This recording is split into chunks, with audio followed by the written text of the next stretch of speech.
Más de 30 bólidos se dispusieron a tomar la salida para intervenir en el tercer autocross de pasajes, difícil y dura prueba, lo suficientemente atractiva como para que participasen en ella los campeones de Francia, Bélgica, Suiza e Italia, junto con otros descollantes especialistas.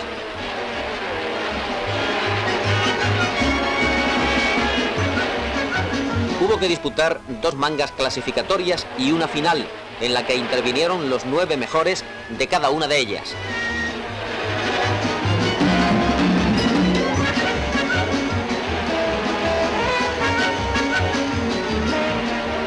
No faltaron deslizamientos y vuelcos, de los que dan fe estas imágenes.